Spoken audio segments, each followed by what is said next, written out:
Hello mga kabibig! Welcome back sa ating bagong YouTube channel. Ito ang pinakamaingay na YouTuber sa lahat ng YouTube. Ako si Kabibig, maglabag-labag na ta with evidence. Ako! Ito na, grabe kabibig ha.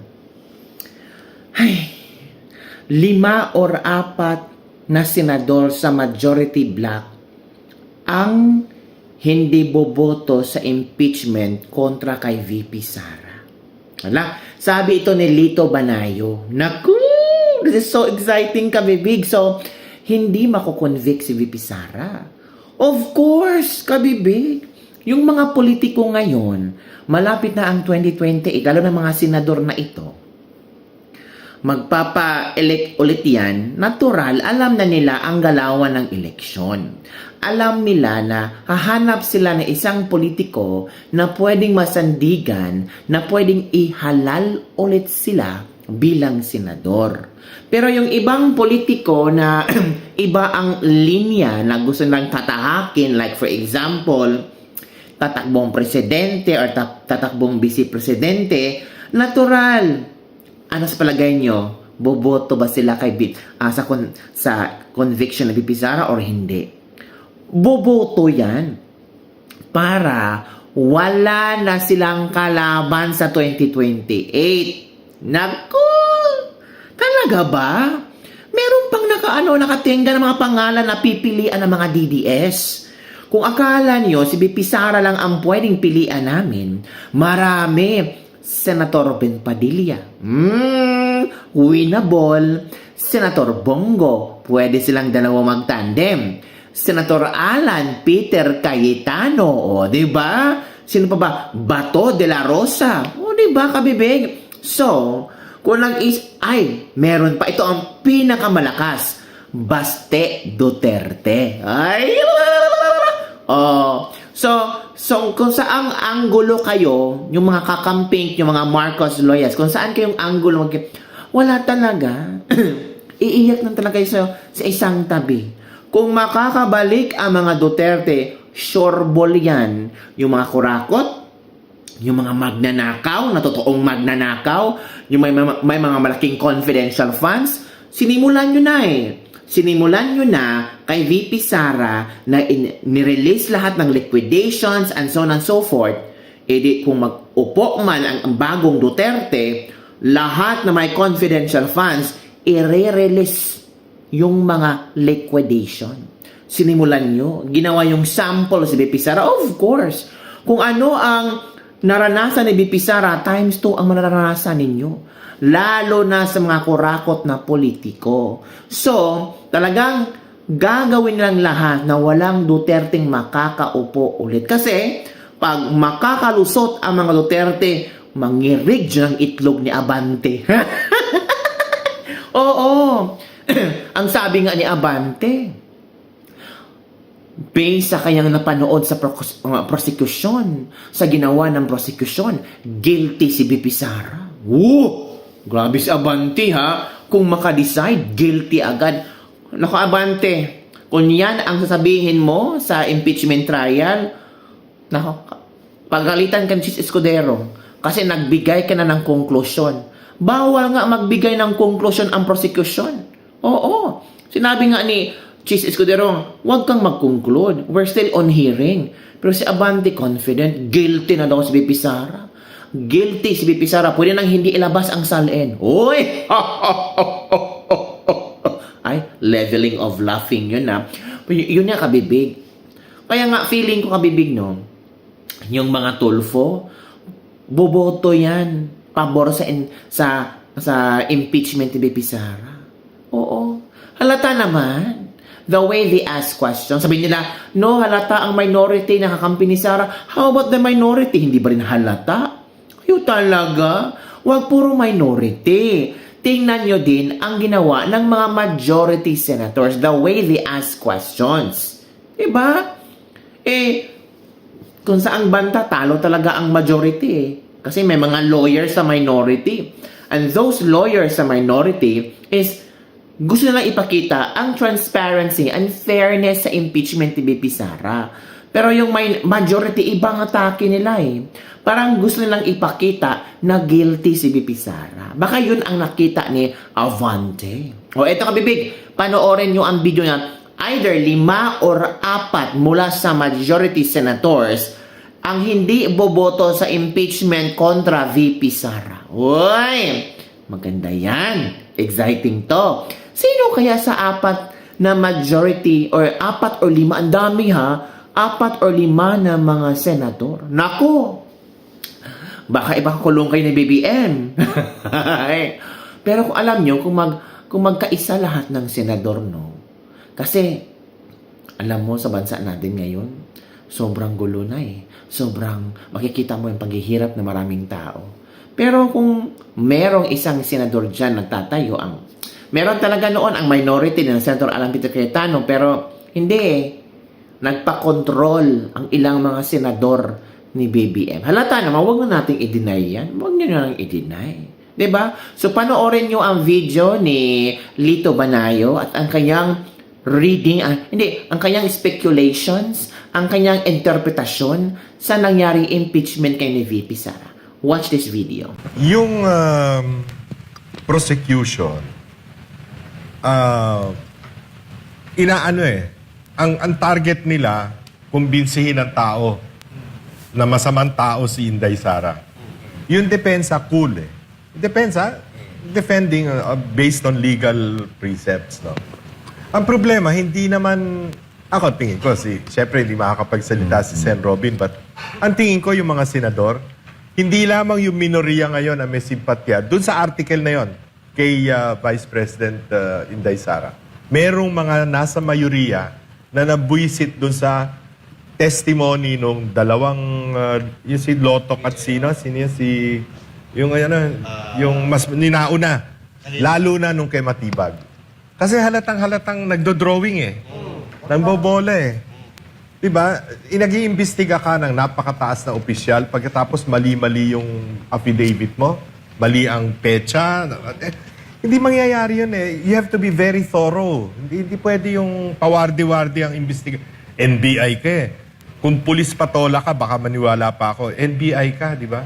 Kaya ako, tingin ko dyan sa article na yan, hindi lamang yung minority.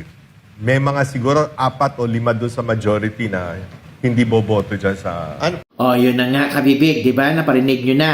So, eto ang mga komento ng ating mga netizen. As the impeachment rule, tama si Lito Banayo. Observing how some majority senators, they are not convinced how the prosecution judges and how their witnesses prove their allegations. Kung talaga, yung mga majority senators, kung ipapairal nila ang kanilang utak at pag-a-analyze sa sitwasyon ngayon, talagang hindi sila boboto panig sa impeachment ni VP Sara. Pero, when money talks, ay, baka yan. Isa si Zubiri kaya binulgar na ni Bunuan. Hala, si Zubiri daw. Hindi boboto sa impeachment ni VP Sara. Kaya dinamay si Zubiri ni Bunuan. Thank you, kabibig ha. Sa lahat ng majority senators, ang nabanggit lang ni Bunuan si Miguel Zubiri. Naramdaman nyo ba? So, hinay-hinay na lang naglagasan ang majority senators. Hinay-hinay nang nagpapakita ng totoong kulay ang ilang majority senators. Pero yung Tulfo brothers, alam yun na. Alam na des. Diba? Alam na des. Okay? Credible si Lito Banayo, abstain is a no vote. Paano na lang si Zail, paano na lang si Risa? I think hindi sila mag-no, mag-abstain siguro. Oh, ito pa. Tama po kayo, said, pero di kami pabudo sa mga bangag na kasapi. Oh, pinakamahirap maging abogado kapag nagsisinungaling ang mga ipinagtatanggol mo. Which is true, tama. Natumbok mo, Sir Lito, kaya mag-isip-isip na ang mga senador. Tama po yan, NBI agent sila at mga professional, either lawyer or CPA sila, tapos sa dokumentong ipinapresenta nila, mali-mali ang info. Di yan simpleng typo error. Yes, kasi deserve ng may mga ang Pilipinas ng kamay na bakal. O ito pa. Yes, ang target talaga nila isiraan yung pangalan ni VP Sara, yung credibility ni VP Sara, pero wala silang nagawa kasi lumalabas talaga ang katotohanan. Si SP Win Villanueva, Escudero, Zubiri at Ejercito, no or abstain boto ng mga yan. Pero si Risa Hontiveros, Bam Aquino at Kiko Pangilinan, pati si Ping Lacson at Soto, mag-yes yan. At ang Tulfo brothers. Well, tingnan natin kabibig kung ano ang takbo ng impeachment kasi ramdam ng mga tao, nag-iiba na ang kulay ng mga senador. Ramdam na ng mga tao, parang naghahanap na ng totoong kapanigan kabibig. Kabibig, sila tulapin, magno-no or mag-abstain or mag-yes. Kasi hindi ko pa, I don't know kung narinig yun na ba si Lito Lapid na magtanong. Kasi in order for you to assess the impeachment of VP Sara, you have to ask question to the witnesses. I think kasi nakaupo ka dyan, nakikinig ka sa mga witnesses, sa litigation ng prosecution at depensa. Natural, may mga questions ka sa utak mo na posibleng makakatulong sa'yo to decide. Pero si Lito Lapid, ewan ko ba? Meron ba siyang tanong? Nagtanong ba siya? O naintindihan ba niya ang nangyari sa impeachment ngayon? Kaya, please lang mga kabibig, huwag na tayong mapabudol sa mga senador na walang ibubuga. Hindi naman ibig sabihin walang ibubuga. Yung makikita natin ba na he's trying his best to ask questions, to interrogate, kahit alam natin na hindi masyadong magaling or hindi lawyer, like Senator Ben Padilla. He's trying to prove to the people na worthy ang inyong pagboto sa akin kasi ginagampanan ko yung trabaho ko. Nag-aaral ako for the impeachment at gusto ko lang ipalabas ang katotohanan. Kaya marami ang really appreciating Senator Ben Padilla kasi yung the way Senator Ben Padilla is asking question is parang tanong ng masang Pilipino. Yung hindi mo naisip na itatanong ito ng isang senador na dapat sana ay ang tanong is more on ganang yung it's all related naman. More on technical terms, more on batas. Pero Senator Ben Padilla, yung swak na swak sa puso mo ba nyo? Oo nga, no? Bakit wala nakatanong na yan? Uy, wow, magaling si Senator Ben Padilla. Yan ang dapat itanong. Straight to the point. At because sa mga tanong ni Senator Ben Padilla, malalaman mo kung nagsisinungaling ba ang witness or hindi. Malalaman mo kung may concern ba ang witness or hindi. Malalaman mo kung scripted ba ang witness or hindi. Marami nag-aabang kay Senator Ben Padilla pag magtanong na siya. Kasi may mapupulot ka eh. Diba? Kasi Senator Alan Peter Cayetano, Senator Pia Cayetano, meron ka makukuha on legal side.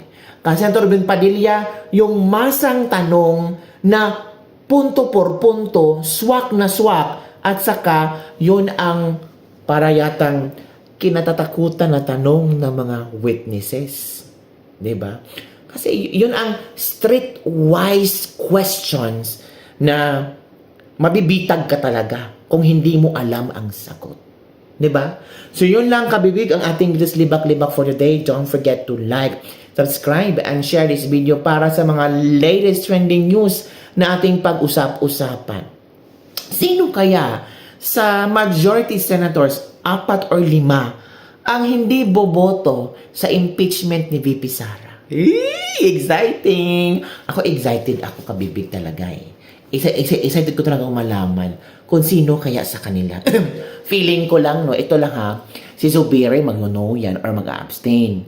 Si Estrada, feel ko talaga. Sino ba yun? Yung kapatid ni Jinggoy, si Ejercito, feeling ko talaga mag-no yan. Kasi, kung si BP Sara or either ang Duterte ang uupong bagong presidente, mahihirapan silang gumalaw. Mahihirapan sila makipag-negotiate or makipag-talk sa mga Duterte kung sila lang uupong Duterte, ang presidente. Sila pa ba? Ayun sila Kiko, sila Risa, alam naman natin yan, bahala na sa buhay nila. Bahala na ang kakamping to help them, di ba? Yan si Ping Lacson, kasi sabi ni Ping Lacson at ni Soto, hindi na daw sila tatakbo, magre-retiro daw sila. Pero kahit magre-retiro kayo, pwede pa rin kayong kasuhan.